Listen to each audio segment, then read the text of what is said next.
আদালতে শ্রমিক ভট্টাচার্য বিজেপি রাজ্য সভাপতি তিনি আবেদন করেছিলেন বুথে সেনা।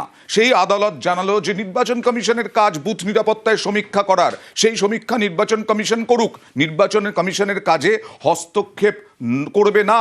আদালত জানিয়ে দিল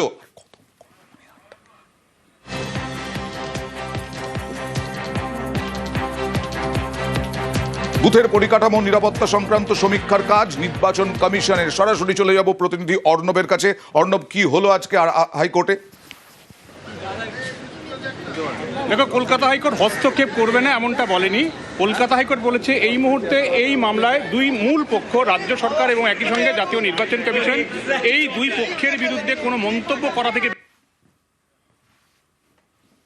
মনে করছে এটা জাতীয় নির্বাচন কমিশনের কাজ। জাতীয় নির্বাচন কমিশন রাজ্য সরকারকে বলতে পারে বুথের প্রত্যেকটা বুথ যাতে নিরাপদ হয়, পরিকাঠামো যাতে যথোপযুক্ত হয়, তার ব্যবস্থা রাজ্য সরকারকে করার কথা নির্বাচন কমিশন বলবে। এক্ষেত্রে হাইকোর্টের অনুকূল এই হস্তক্ষেপ কেন? এবং এই জায়গায় নির্বাচন কমিশনের আইনজীবী তিনি বলেন যে প্রায় 40% কাজ ইতিমধ্যে সম্পূর্ণ করেছিল যে বেসরকারি সংস্থা, তারা কোন এক অজ্ঞাত কারণে সেই কাজ অসম্পূর্ণ রেখেই তারা বন্ধ করেছে।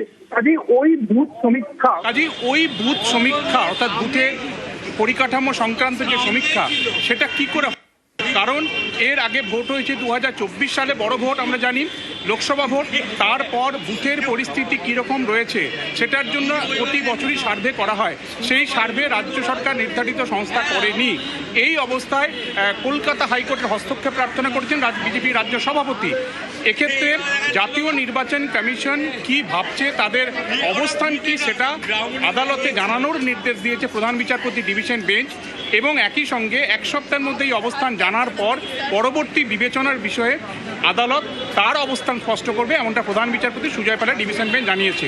কাজে এই মামলায় প্রাথমিকভাবে কোনো হস্তক্ষেপ না করা করলেও কোনো মন্তব্য থেকে বিরত থাকবে, এমনটা জানিয়েছেন প্রধান বিচারপতি। বেশ, আর এসআইআর হিয়ারিং চলছে। হিয়ারিং এ আবার এসআইআর এনআরসি আতঙ্ক। এই দেখুন, 66 বছরের বৃদ্ধ, বিশেষভাবে সক্ষম, তিনিও আতঙ্কিত ভগবান গোলায়। এইভাবে আসতে হয়েছে তাকে। আবার একজন বৃদ্ধা, তাকেও আসতে হয়েছে হিয়ারিং এর লাইনে, তিনিও আতঙ্কিত।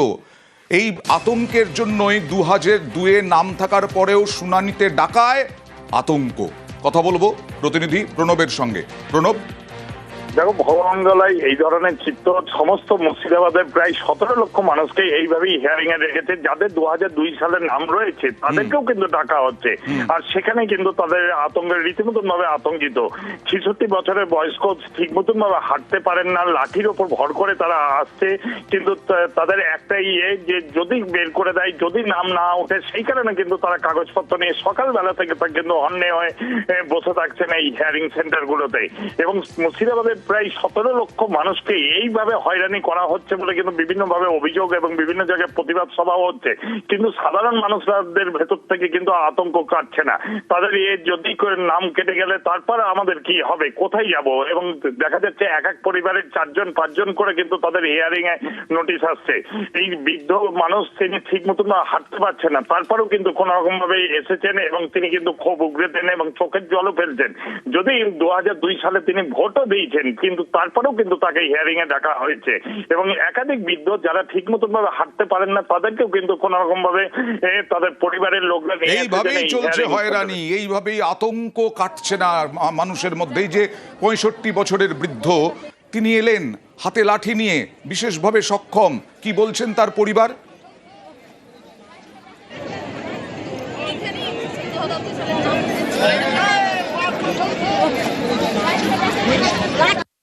অবস্থা এত খারাপ, তারপরও কেন এখানে এলেন? আমি আতঙ্কে আছি, আমার ভয়। ভয় কিসে? যে 2000 নাম আছে, তবে যদি কেটে দেয় পাঠিয়ে যদি। কি ভুল ছিল আপনার?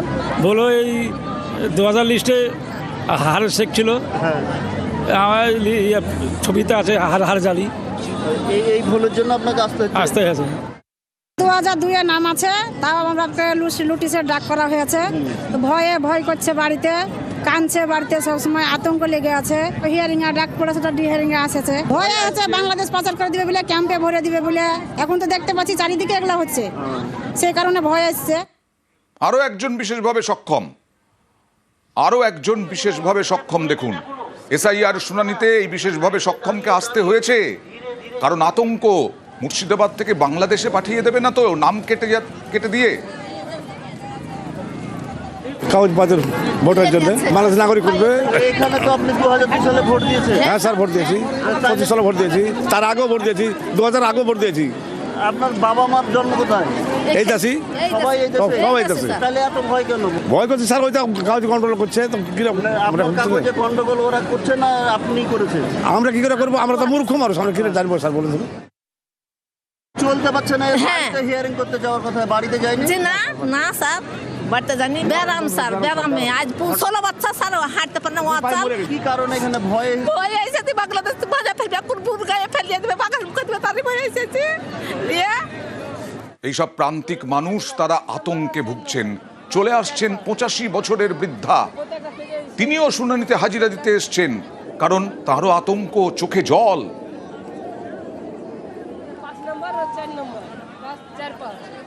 85 বছর হয়েছে, কত হয়েছে খেয়াল নেই। বাংলাদেশ পাঠিয়ে দেবে তার ভয় হয়েছে?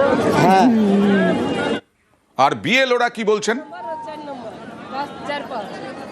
এখানে হিয়ারিং এ ডেকেছেন কি কারণ? না, আমি আর ডাকিনি, বুথ অফিসার ডেকেছে, অফিসারদের তো ওখানে যাওয়ার কথা। ব্লক থেকে ডেকেছে, বলছে না হবে না, এখানে আসতে হবে।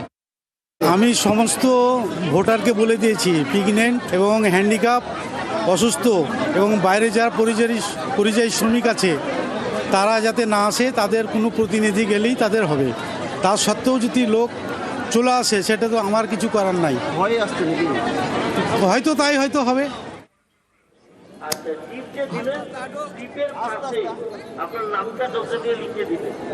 আরে